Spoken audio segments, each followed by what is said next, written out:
Bueno, pero Rita, mientras esto ocurría acá en Santiago, donde se registraban manifestaciones, en el Congreso Nacional se estaba realizando la primera cuenta pública del presidente Gabriel Boric y con mucha expectación a primera hora de la mañana. A las 11 de la mañana comenzó esta cuenta pública. Queremos analizar lo que dijo, lo que mencionó el presidente Gabriel Boric y en términos también de fijar la línea de ruta de su gobierno, porque era eso más bien que una cuenta pública, ¿no es cierto? Estamos con las diputadas Camila Flores de Renovación Nacional y Emilia Schneider de Comunes para analizar todo lo que se escuchó, se debatió, se dijo por parte del presidente en ese lugar. ¿Cómo están? Buenas tardes, muchas gracias por estar con nosotros. Muy bien. Hola Karina, muy buenas tardes. Ya, lo primero me gustaría que analizáramos uno de los temas sobre los que había más expectativa, que era la seguridad pública, ¿no es cierto? En términos de la cantidad de hechos de violencia que se ha producido en el último tiempo, entendiendo que este es un requerimiento también de la ciudadanía. El presidente dijo algo clave: no podemos permitir que haya armas en nuestro país y que haya una amenaza de ese tipo a la ciudadanía. Y por lo tanto anunció que se va a presentar una iniciativa en el Congreso para no permitir el uso de armas por parte de civiles. Era algo que se había especulado, se había comentado en el último tiempo, pero ahora el presidente lo dijo con toda claridad. ¿Qué le pareció a Emilia Schneider ese anuncio? Y si lo respalda, si usted respaldaría una iniciativa de ese tipo, de que no hubiera armas en manos de civiles. Y por supuesto, a mí me parece, de hecho, que en la cuenta pública el presidente fue capaz de delinear una hoja de ruta para las reformas estructurales que habíamos comprometido y hacerse cargo de las urgencias ciudadanas, justamente como la seguridad. Y como bien decías tú, se hacía un énfasis en que la tenencia de armas hoy día es una cuestión que fomenta mucho la violencia en nuestra sociedad. Tanto armas que pueden estar legales y terminan en las manos equivocadas, son sustraídas, son robadas, o que las mismas armas en el fondo en una casa ante un eventual conflicto pueden agravar mucho las cosas y en general tienden y llevan a nuestra sociedad a la violencia. Me parece muy importante, para ir poniendo el foco en la prevención de los delitos y la violencia, este anuncio respecto al endurecimiento respecto al tema de tenencia de armas, y también otras importantes cuestiones que se mencionaban como más y mejor inteligencia para tener los delitos y la creación del Ministerio de la Seguridad Pública, sí, que me parece fundamental para separarlo de la tarea de interior, que es una tarea mucho más política. Claro. Camila Flores, ¿a usted le parece que prohibir las armas en manos de civiles viene siendo la primera parte o el puntapié para evitar hechos de violencia, ¿no? El presidente hizo referencia a lo que se vive en Estados Unidos también.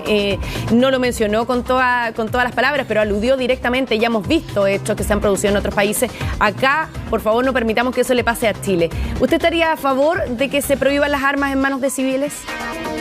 No, Karina, yo no estoy absolutamente a favor. Yo creo que las armas no tienen que estar en manos de los delincuentes ni de los terroristas, pero creo que una persona tiene todo el derecho, cumpliendo con la norma y con cada uno de los requisitos establecidos en nuestro país, para tener de manera legítima, de manera legal su arma, para ejercer lo que es también un derecho, que es a la legítima defensa, poder defenderse si así lo estima necesario.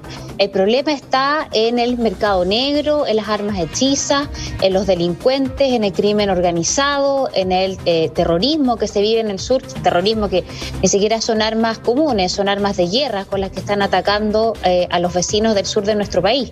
Yo creo que una persona que legítimamente cumpla con todos los requisitos, que no son pocos, Karina, establecidos en nuestro país, y que claro, a lo mejor podríamos mejorar aún más. Yo en ese sentido no me cierro en ningún caso, pero prohibirle a una persona que cumple con el examen psicológico, insisto, con todos los requisitos establecidos en la norma, me parece que no es el mejor camino.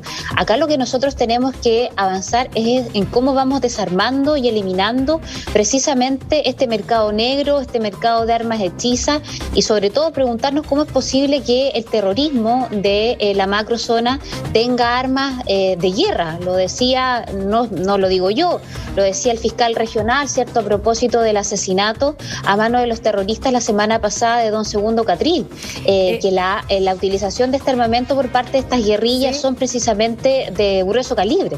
Claro, Camila, entiendo el punto. Aprovechar de que intervenga Emilia Schneider, pero aprovechar de preguntar también, en base a lo que decía Camila Flores, ¿cómo se fiscaliza entonces el mercado negro? Porque ahí la pregunta es, ya sabemos que la actual ley, que con la modificación que se hizo en la ley de armas, permite y da más atribuciones para fiscalizar la venta legal. pero el mercado negro ha sido otro tema. Y si ha crecido tanto que hoy día es tan difícil a lo mejor fiscalizarlo, ¿no? Vamos a dejar planteada la interrogante, pero nos responden a la vuelta de una pequeñísima pausa comercial.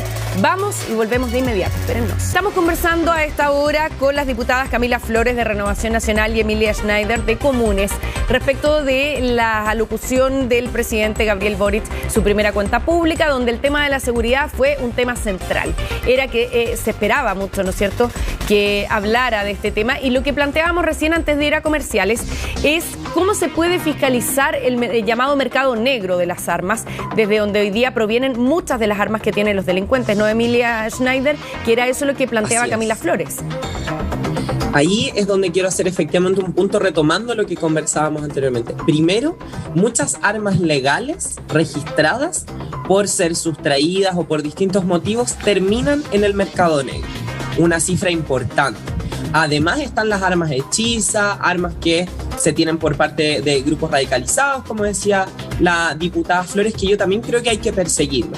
Pero el principio que ha planteado nuestro gobierno es que las armas en sí, en una sociedad, generan más violencia. Y si hacemos lo que decía la diputada Flores, por ejemplo, de confiar en que la gente tenga sus propias armas en legítima defensa, lo que estamos haciendo es renunciar a que el Estado tenga el monopolio del uso de las armas y deba velar por la seguridad de las personas.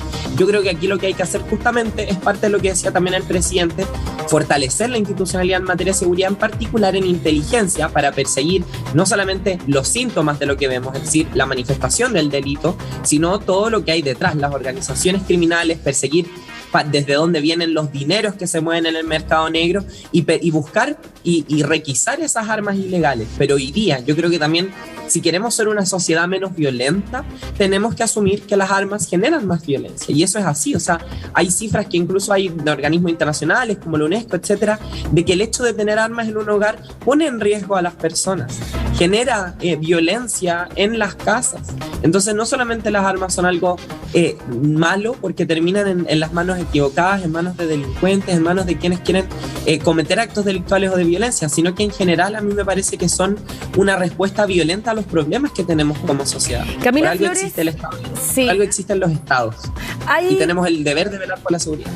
Camila Flores, entiendo yo el punto de Emilia en términos de que usted plantea que en el fondo aquí tiene que haber un rol del Estado y el Estado como principio base, usted cree no debería propiciar la tenencia de armas entre civiles, ¿no es cierto? Ahora, la pregunta de Camila es si hay alguna experiencia internacional en que se base su sector político como para respaldar la necesidad de que los civiles tengan armas y que eso pruebe que realmente da resultado y que no pone más en riesgo a la sociedad.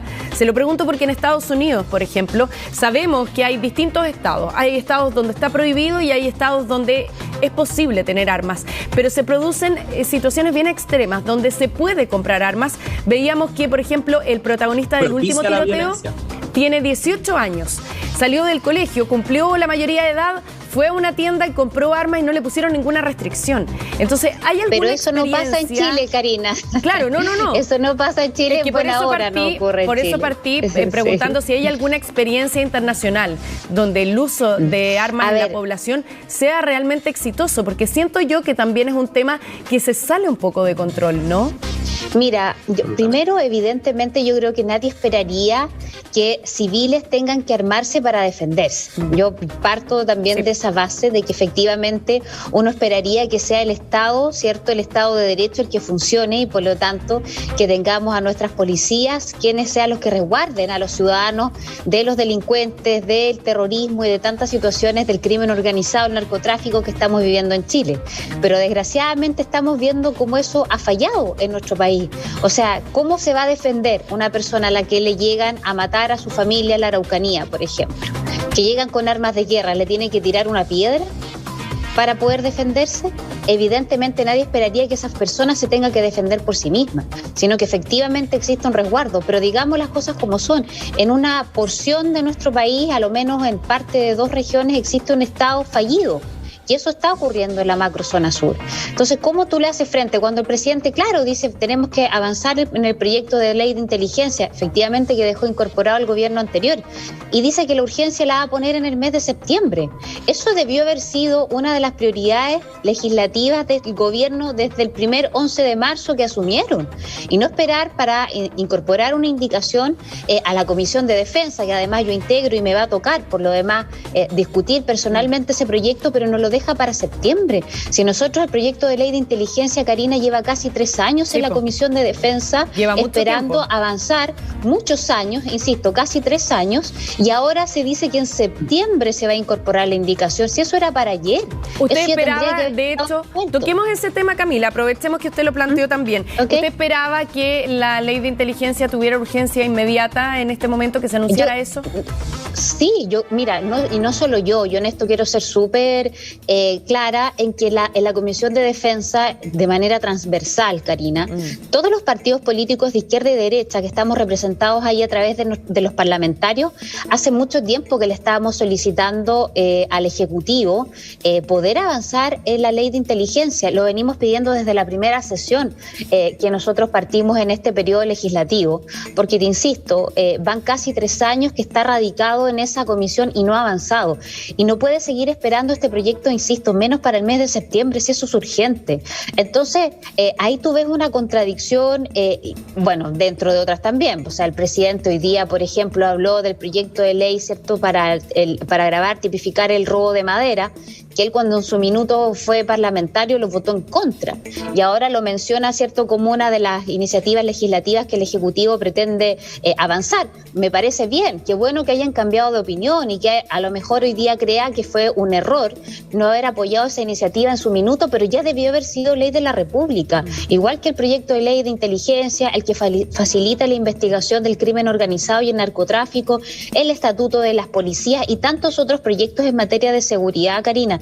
En su minuto nosotros muchos dijimos, no era ser alarmista en tema de seguridad, pero veíamos en nuestras regiones cómo esto iba escalando y particularmente en la zona sur. Sí, Emilia Schneider, ¿usted cree que el presidente abordó como con compromisos concretos, ¿no es cierto?, el tema de la violencia en la macrozona sur? Porque también la oposición esperaba, por ejemplo, que hubiera calificado como hechos de terrorismo los últimos hechos que han ocurrido en la zona, y eso tampoco ocurrió. Así es. Sí, yo creo que el presidente fue muy claro, primero en ser autocrítico, incluso reconociendo ciertas cuestiones del gobierno anterior, con las cuales yo mantengo muchas críticas, pero me parece que el presidente dio gestos de jefe de Estado, ¿no? Yo quiero, antes de abordar la pregunta, Karina, solo quedarme con algo que decía la diputada Flores. Yo estoy de acuerdo, no tengo ningún complejo en decirlo, en que efectivamente podríamos darle más urgencia a la tramitación de la ley de inteligencia. En eso estoy de acuerdo, pero me parece irresponsable irresponsable y demagógico hablar de que la tenencia de armas va a solucionar de alguna manera el problema en la Araucanía o el problema de la delincuencia, porque no es así. La verdad es que hay hechos puntuales donde una persona con un arma podría haber frustrado un delito, pero en general las personas se enfrentan a esos delitos y no tienen cómo defenderse porque tampoco saben usar un arma, y la regulación de armas en Chile, comparada con el resto del mundo, no es particularmente estricta, rígida o dura, ¿no? Y ahora, cuando entramos respecto a la situación del robo de madera, yo quiero hacer una distinción, y que la hacía la vocera del gobierno durante esta semana, y es que, y vuelvo a insistir, no podemos dar salidas demagógicas, cuñas rimbombantes, decir que vamos a subir tales penas, porque, y esto lo digo yo, en mi opinión, como yo, Emilia, diputada, subir las penas de los delitos no hace que hayan menos delitos. Sí, algo que decía el gobierno esta semana, no tiene sentido solamente perseguir el síntoma que vemos del robo de madera, sino que hay que buscar y seguir de dónde viene ese dinero para llegar al origen de ese tipo de problemas y detener a esas organizaciones criminales. Ya, pero ¿a usted le parece que se dieron señales de que se va a atacar el tema de la violencia en la macrozona sur serias y concretas en esta? Por supuesto, yo creo que el plan que ya ha presentado nuestro gobierno, que además hay un fortalecimiento a las policías en términos de infraestructura, de redistribución de carabineros, además se vuelve a reafirmar el plan que ya hemos estado implementando y que justamente el gobierno anunció una extensión del estado de excepción porque ha servido para disminuir hechos delictuales en la zona, el resguardo de las rutas, no la militarización de las comunidades, y además un plan de inversión pública para usar esas rutas resguardadas para que llegue el Estado, porque ojo, yo creo que el presidente también hacía algo muy bueno. que era situar el problema de la Araucanía como algo mucho más grande, además de las legítimas demandas y deudas del Estado de Chile con el pueblo mapuche, que no las podemos olvidar, ni hacer como que no existen detrás del problema de... Solo para terminar, además, hacerse cargo de hoy día que en muchas zonas no hay escuelas, no hay agua potable, y con eso tiene que llegar el Estado. Y el presidente lo dijo hoy, y ayer lo dijo la ministra del Interior también. Y a Camila Flores, ¿qué le quedó pendiente? ¿Qué echó de menos y qué ausencias hubo en la cuenta pública? Karina, mira, es a propósito, muy corto, a propósito de lo que decía la diputada, la colega, el 80% de las armas que incauta precisamente las policías en hechos delictuales no proviene de armas legalmente inscritas, sino que del mercado negro precisamente y de armas hechizas. O sea, ahí no está el problema ahí. El problema está en que los delincuentes tienen armas que son del mercado negro y hechizas, no de las armas legalmente inscritas y compradas en el país. Mira, a mí me hizo falta muchas cosas, Karina, pero particularmente yo creo que decir las cosas por su nombre. Yo creo que el terrorismo se llama terrorismo y maquillarlo como violencia rural o como lo quieran llamar es bajarle el perfil a un problema grave. Y otra cosa que me faltó también, el tema de la inmigración se tocó muy tangencialmente, pero no hay medidas concretas, específicas, que cómo se va a enfrentar esta situación. Entonces, y algo que a mí también me hizo mucha falta y que tiene que ver cómo íbamos a ayudar económicamente a las familias que lo están pasando muy mal hoy día.